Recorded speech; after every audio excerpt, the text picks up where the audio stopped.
and gentlemen, welcome to Mondays with Mo, and today we're going to be knee-deep in orcs as Captain Titus of the Ultramarines with 2011's Warhammer 40k Space Marine, developed by Relic Entertainment and originally released on the PlayStation 3, Xbox 360, and Windows PC. Now, if you guys are looking to play this game here in the modern era, you can of course pick up an old copy and play it on your PlayStation 3 or Xbox 360, or you can pick it up on PC over on Steam for around 30 bucks. I still think the game is an incredibly good value for $30. It's pretty much one of the only kick-ass Space Marine games and one of the few really good 40k games that isn't turn-based strategy or real-time strategy.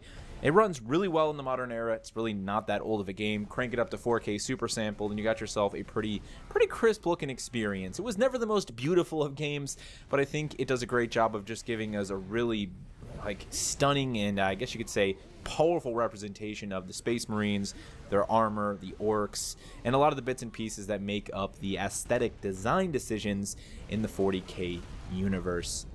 Now today we're going to be kicking off a sort of new format for Mondays with Mo. Rather than do these long 30-minute live commentaries where I struggle to stay on topic and also play the game, we're going to do more of a discussion-based thing over some edited footage of the game. This way I can focus on the topics that I want to cover, but I want to make sure that this still carries a casual conversation, just hanging out with Mo on Monday, getting ready for the week ahead, talking about some old games. So it's not going to be scripted, and we're going to often talk about some other things outside of the game. So maybe a story from my personal life that connects me to the game or the lore.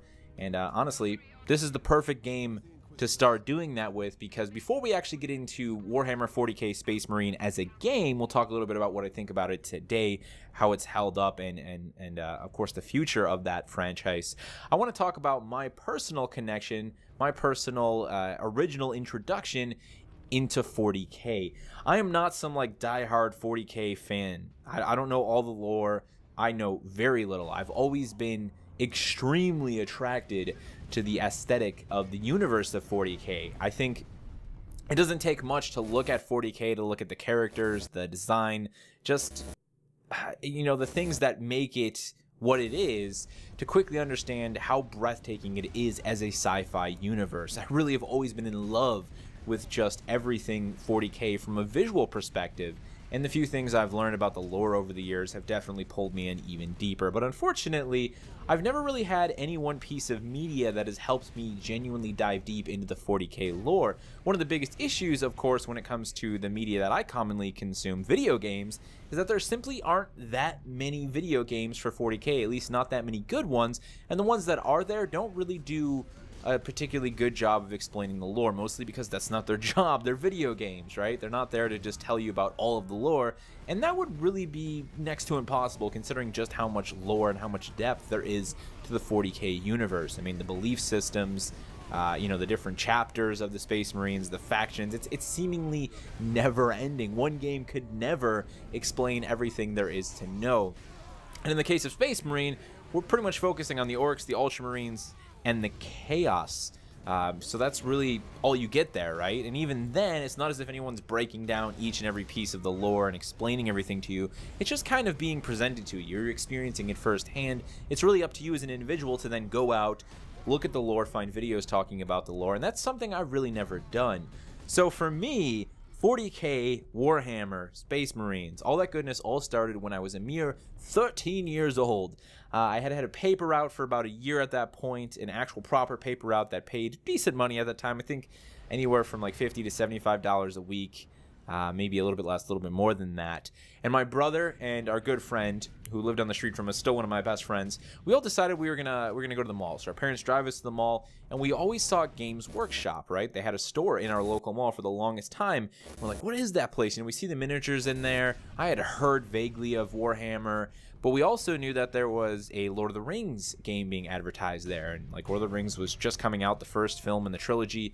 We're like, oh, let's go check this out. So we take a couple weeks worth of paper route money in there, and we end up stumbling into two young gentlemen who are really passionate about tabletop and also 40k, who really introduced us to tabletop in a big way. Honestly, man, that was one of my best experiences with anything. No gatekeeping, just 100% hey, welcome to Games Workshop. You guys want to learn about 40K today? We'll play a quick round. It was just amazing, like how quickly they were able to explain this game and really get us to understand, like, this is a strategy game, you know, there's a lot of depth to it, but hey, like, look at this ruler here. Let's just lay down the basics for you. One of those guys would actually end up being my boss at GameStop about a decade later. Fun, small world type situation. But nonetheless, we would actually end up walking out that day with, first and foremost, the tabletop starter kit for Lord of the Rings. That interested us a little bit more, not really knowing too much about 40K. And also, we kind of felt like 40K was a bit overwhelming at that time. It was easy to get this starter kit. I don't think it costed us any more than 50 bucks. And we went home that day, had our little thin red ruler, I remember those rulers so distinctly, and started playing tabletop, you know, Lord of the Rings, just on a white piece of paper that we had, a big piece of white, like poster paper. That would actually eventually lead to me, alongside of us then going back and getting into painting, painting the miniatures. 40K, we started painting miniatures for 40K. My buddy of mine had a whole, like, platoon of Ultramarines he painted up. I was painting a bunch of Chaos Marines. We ended up selling most of that stuff, unfortunately. But that was really, I think, the first time where I took a lot of the crafting stuff that I was doing at home, just making my own stuff, making things out of cardboard as a kid, being creative, and actually put it into something that felt structured. So I would say that Games Workshop, those two guys there, 40K and Lord of the Rings, and tabletop as a whole was a big part of my sort of birth into creativity, into making my own things, making a battlefield for us, you know, doing the diorama stuff and making the rivers and the grass and the forest, and I made a little castle, little town for us to play Lord of the Rings in. So tabletop in general and 40K had a huge impact on me as a youth. Unfortunately, that like 2-year period would pretty much be simultaneously my introduction into 40K and tabletop and my exit. There weren't really many places to play. It was just the three of us. We always felt like we wanted more people, and it was really an expensive hobby, as many of you know, for 40K. It's not as if other hobbies aren't expensive, but at that point in time, we just kind of quickly grew out of it, unfortunately. Many of us would sell off our stuff. I think I still have all my Lord of the Rings miniatures, some of which I've painted. I do have a couple 40K miniatures up in my attic as well now, but we would just kind of step away from it. A lot of the places that had actual tabletops you could go play on were closing down. You know, internet gaming was getting popular, and that's unfortunately one of the sad side effects. I'd love to see those places make a comeback, and I know they're starting to, especially with like Magic. Tabletop seems to maybe be making a return. I would love for it to, but nonetheless, leading us into Space Marine, the game. All right, there are a lot of Warhammer games out there. Almost all of them, including ones made by Relic in the past, are turn-based strategy games or real-time strategy games. Space Hulk strategy, you know, open world, like just traditional RTS type experience. That's pretty much what we've always gotten. There have been other shooters over the year. I think there was a Warhammer 40K shooter on the PlayStation 2 actually, and now we've seen sort of this surgence of a few 40K universe games, but unfortunately very few of them have actually been executed well. Eternal Crusade, made by Behavior Interactive, was an early access game that has just had a huge mess. It was more of this sort of Planet Side 2 style experience that didn't really do that well. Deathwing released not too long ago. That's sort of an FPS Left 4 Dead like that has you clearing out Space Hulks as the Death Angels, if I remember correctly. That also wasn't really well handled. Like, people liked it, but I think it was just because visually it was a great representation of the 40K universe. Right now in early access, there's also Inquisitor Martyr, which is an ARPG that is doing sort of all right. But at the end of the day, when we talk Space Marines and like action-oriented gameplay, Warhammer 40K Space Marine is still, I think, the best game. And really, I think for the diehard 40K fans, a lot of you probably know what it's like if you're watching this video, people are kind of scraping at the bit, you know? I see all these positive reviews for like Deathwing that tear the game's gameplay apart, but because it's this great visual representation of that concept, people buy it because they're so desperate for like anything that isn't just more strategy games. And that's so depressing, because if you even spend a half an hour looking at the lore of the 40K universe, you'll see how much wonderful and incredible stuff is there. Like, when it comes to just really unique original sci-fi designs, I mean, orcs with, you know, rockets strapped to their back trying to board your ship like you see in Space Marine, it's so beautiful, it's so glorious. I love it, and I wish there was more money being put into the projects behind this, because unfortunately with Relic, Space Marine would be a financial failure, and they actually had plans for a second and third game. They wanted to continue the story of Captain Titus, and they actually wanted to take it to a place where Titus would be pronounced dead, but he would survive. The player would return as Titus, him now no longer with the Ultramarines, and instead with some remaining Ultramarines, he would form his own chapter of the Space Marines. How effing cool would that have been, man? It kills me when Relic came out with the official word on like, hey, we were working on all this stuff, here's the details. I just kind of died a little bit inside. And every time somebody announces a 40K game and it's not Space Marine 2 or something, you know, really indulging as in the Space Marine power fantasy again, it makes me really sad. Space Marine is a pretty solid game. I think it's honestly better than most people give it credit for. It does have really positive reviews now, and again, I think a lot of the 40K fans, especially Space Marine fans, really latched onto this game. It's like mostly positive on Steam now for reviews. You know, it has some problems. It's definitely repetitive at times. It's not that long, although I think that's a good thing. I think it's a perfect length considering the lack of diversity in some of the gameplay. My biggest issue with the game overall is that they do try and sort of modify the pacing of the experience, giving you a couple sort of jetpack levels, level where you get like the power hammer. There's a level where you're actually in a Valkyrie fending off orcs. That stuff just doesn't last long enough. Some of it feels too much like a gimmick because it's there for such a brief period of time, and it feels so cool when you got like the power hammer, the jetpack, and you're like, you know, wreaking havoc. You just wish they threw more orcs at you and you could do it for a little bit longer. Every time the game seems to do something interesting and exciting, it doesn't do it long enough and it doesn't go far enough in to committing to that as a portion of the gameplay. But the biggest thing with Space Marine for me, and I think the reason so many people don't mind the repetition in its combat design, its environment, or its level design, is that it has some really solid game feel. Like, Relic did an outstanding job in a third-person game of replicating the weight and the heft of Space Marine armor. It just feels breathtakingly good to just pound your way down a hallway and then start to cut into some orcs with your chainsword. There's just something really satisfying about that. You can just wade into like 20 or 30 orcs, go to town, and the one very simple system they built into the combat is the ability to stun an enemy and then execute them for health. So much like Doom 2016 allows us to use the chainsaw and glory kills to regain health and ammo, we can use the execution system in Space Marine to regain health. So you can like wage in knee-deep in orcs on the hardest difficulty and just keep landing those executions and stay alive. It's a really great way to sort of balance that power fantasy. And this is something that a lot of these 40K games are struggling with. Like Space Hulk Deathwing made you feel like a squishy. They went with this hardcore survival approach. You got torn apart by the aliens on the Space Hulks, and everything just felt way, way too soft. Like, because it was very obvious they couldn't throw a large amount of enemies at you because of performance restrictions.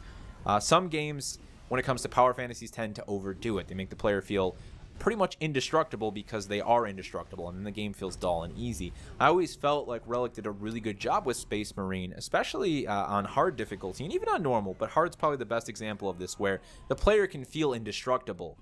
But the reason that power fantasy works so well here is because at any moment you can lose track of your health bar, get overwhelmed, miss an execution, or time an execution poorly, and you're dead. So as indestructible as you can feel, there's always that knowledge, that sense that I could die within the next 4 seconds if I don't keep slaying these orcs as hard as I need to slay these orcs. That was a really good feeling, probably one of my favorite parts of Space Marine. Now, to talk a little bit more about the pacing of the game and what you can expect if you've never played it, the first half of the game I think is actually really stellar. Again, with a lot of those small alterations to the mission that I wish were a little bit more lengthy. The second half is where you can see this game struggles because while it is a third-person shooter, the best moments in Space Marine are when you're mixing third-person combat, third-person shooting combat with melee. Like, this is a game that fully committed, even in its marketing, to the idea of this isn't a cover-based shooter. We're not Gears of War. The cover is for the weak. We charge out. Our armor is our cover, right? So when you're in the thick of it, it's great. But when the Chaos Marines show up and you're like sniping them from far away, and even some of the larger orcs that force you to pull out weaponry to pick them off from far away, the game starts to kind of chug a little bit. It's not quite as enjoyable. It really is a damn shame that we'll never see a sequel for Space Marine, because I think it deserves it so much. I think this is the sort of situation where Relic did a lot of good things with the first game, and they could have only have learned from their mistakes and moved on to the second project. You know, they talked a lot about the second and third game just being bigger in scale, and you know, modern tech probably would have allowed them to push more enemies into the fray. I mean, look what Warhammer, not 40K, Warhammer did with Vermintide, having all of the Skaven. That would have been killer to wade through hundreds of orcs as a Space Marine, especially had they kept that focus, I think, on telling the story, the campaign, introducing the lore, and giving us that co-op experience. I would have loved to have seen the actual game itself focus on co-op in the same way Epic did with Gears of War over the years. Gears of War did such a stellar job of presenting like 2-player or 4-player co-op experiences where they'd split the player up. I just feel like Space Marine would have been ripe for that. It just could have worked out so well. That's honestly one of Space Marine's biggest downfallings, is I imagine the team actually spent quite a few of their resources on PvP. 2011 was during a point in time when every game that released felt it needed to have a multiplayer. Like, oh, well, we could end up with this groundbreaking multiplayer, right? And so all this development time would be put into it, and of course it would die, because making player versus player experiences, competitive player versus player experiences, is not easy. Very few of them are successful. And when you look at this game right now, obviously nobody's playing it. It's match made. And even if it wasn't, very few people would be putting together private matches to play player versus player. Had they been able to take all of that effort and all those resources that were not only spent on the base game, but even the DLC content, which is almost entirely focused on PvP, they could have pushed that all into the single player and co-op campaign and maybe made something a little bit stronger that would have turned enough of a financial profit that they could have kept rocking and rolling.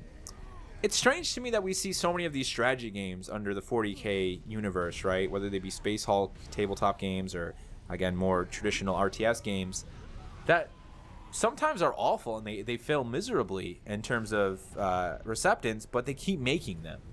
It's as if somewhere there's a publisher or group of publishers who are just convinced that they can keep failing on these strategy games, but why take a chance on another Space Marine game because it wasn't financially successful? I'm sure it made a decent chunk of money. Maybe there's a realization that making a game like Space Marine is just more costly than it is to make a strategy game, but nonetheless, it's been fun checking out Space Marine today. Honestly, if you guys have never played it, I think even if you're not a big 40K person or Warhammer person, I think the game itself is actually really enjoyable for $30. You can play co-op still. It's just a really fun experience, and I think 40K as a sci-fi universe is just really special. Like, I love the big hulking heavy armor. I love the constant sort of connection to the belief systems that the different factions have. I like good sci-fi. I like expansive sci-fi that is really dedicated to creating its own unique representation of an entire universe, not just a world. And 40K is quintessentially that. I'd love to hear from you 40K fans and you non-40K fans, if you guys have played the game, if you haven't played it. But more importantly, I'd love to get some discussion flowing around what you guys would like to see from the future of 40K when it comes to video game representation outside of strategy games. First-person, third-person games, adventure games, action-adventure, action RPGs. You know, what do you guys want to see when it comes to the 40K license? And if there are any of you diehard 40K fans out there who know a good chunk of lore, a good character that could make the perfect lead or the perfect set of lead characters to lead the way to a sort of Gears of War, Halo-style trilogy of 40K Space Marines, I'd love to hear it down in the comment section below. Be sure to vote on next week's featured game for Mondays with Mo. Thank you guys so much for hanging out with me today, and I will see you in the next one.